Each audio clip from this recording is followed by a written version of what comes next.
Hello বন্ধুগণ, কেমন আছেন সবাই? আশা করি ভালো আছেন, আমিও ভালো আছি। আজ ঘুম থেকে উঠে চোখ চুলকাতে চুলকাতে চলে আসলাম রান্নাঘরে। বেশ কয়েকদিন হয়ে গেছে আমি রান্নার ধারে কাছেও যাচ্ছি না। আজকেও যাব না, তবে শুধুমাত্র এই ভাতটাই বসিয়ে দেবো আর কি। কারণ কিছুদিন আগে এই চালটা এনেছে, হতে অনেক সময় লাগে, যার ফলে আগে ভাগে বসিয়ে দিলে একটু সময় নিয়ে হবে আর কি, ঝামেলা কম হবে। তার জন্যে ঘুম থেকে উঠেই আগে এই ভাতটা বসিয়ে দিলাম। তারপরে কি করলাম জানেন? আগের দিন রাতের বেলা আমি অনেকগুলো জামা কাপড় ভেজে রেখেছি। শীত চলে যাচ্ছে আর ছেলের জামা কাপড়ও তো প্রচুর পরিমাণ। একদিন দুদিন করে না ধুলে আর ওইভাবে ধোয়াও হবে না। তাই কাল রাতে আমি অনেকগুলো কাপড় চোপড় ওর ভিজিয়ে রেখেছিলাম, প্রায় 1 বালতির মতো, সেগুলোই ধুয়ে দিচ্ছি। আর ভাত বসানোর পরে এইটাই হলো আমার সেকেন্ড কাজ। এটা যদি সকাল সকাল না করি তাহলে আর অফিসে যেতে অনেক দেরি হয়ে যাবে, যার জন্য ভাবলাম যে না, এই কাজটাই আগে করি, অলসতা ছেড়ে। এই সকালবেলা না হালকা হালকা শীত পড়ে, তখন আর ঘুম থেকে উঠতে ইচ্ছেই করে না। তবে ভাবলাম যে না, অলসতা বাদ দিয়ে আজকে এই কাজটা করতেই হবে। তাই রাতের বেলায় অনেকগুলো কাপড় চোপড় ভিজিয়ে রেখেছি, এখন এগুলোকে ছড়িয়ে দিচ্ছি। ছড়ানো শেষ হয়ে গেছে, যদিও দেখে মনে হচ্ছে কম, কিন্তু ধুতে কিন্তু একদম খবর হয়ে গেছে।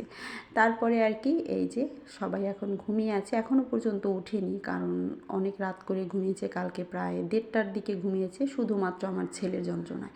ও একদমই ঘুমাতে চাচ্ছিল না। ও ঘুমানোর পরেই সবাই আস্তে আস্তে করে ঘুমায়, যার ফলে সবাই এখন ঘুমিয়ে আছে। আমি এখন ঘরটা ঝাড় দিয়ে নিচ্ছি, টুকটাক করে হেল্প করা আর কি মাকে। আর বললাম না, কয়েকদিন হয়ে গেছে, বেশ অনেক দিন হয়ে গেছে আমি একদম রান্নার ধারে কাছেই যাচ্ছি না।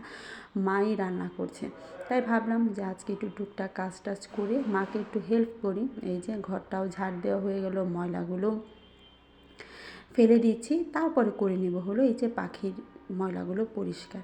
এটা তো আমার রোজগারের কাজ, একদম রুটিন ধরা বাঁধা কাজ। কোনো কাজ করি বা না করি, এই কাজটা আমাকে করতেই হয়। এমনকি আমি করিও খুশি মনে, আমার এই কাজটা করতে বেশ ভালোই লাগে।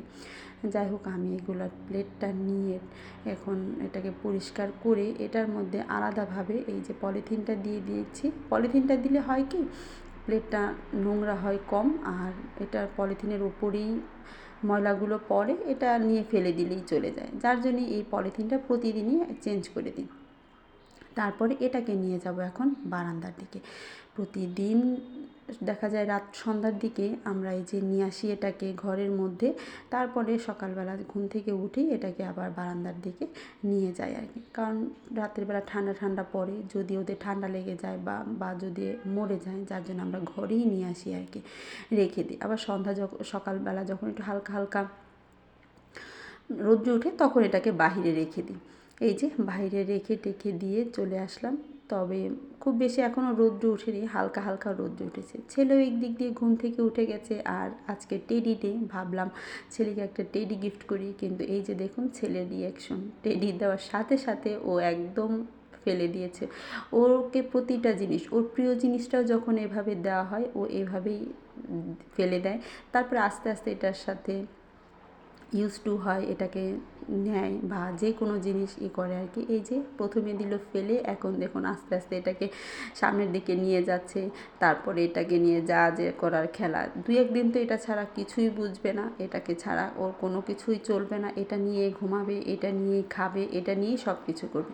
কিন্তু প্রথম রিয়াকশনটা ওর এরকমই থাকে প্রতিটা ক্ষেত্রে। কিছুদিন আগে আমি ওর জন্য একটা স্পাইডার স্যান্ডেল কিনে দিয়েছিলাম, সেম একই অবস্থা। প্রথমে আনার পরে ও একদমই পরতে চায় না, এখন স্পাইডার স্যান্ডেলটা ছাড়া ওর চলেই না। দেখা যায় রাতের বেলা ঘুমের সময় ওই স্পাইডার জুতাটা নিয়েই ওর পাশে নিয়ে ঘুমাতে হয়। ও এরকমই। যাই হোক, আপনাদের টেডি ডের দিন কাকে কাকে টেডি দিয়েছেন বা গিফট পেয়েছেন কি না আমাকে কমেন্টস করে জানাবেন। আমি তো পাইনি, তবে ছেলেকে গিফট করলাম আর কি। যাই হোক, আজ এই পর্যন্তই। আশা করি ব্লগটা ভালো লেগেছে। ভালো লাগলে লাইক কমেন্ট শেয়ার দিয়ে পাশে থাকবেন। টাটা।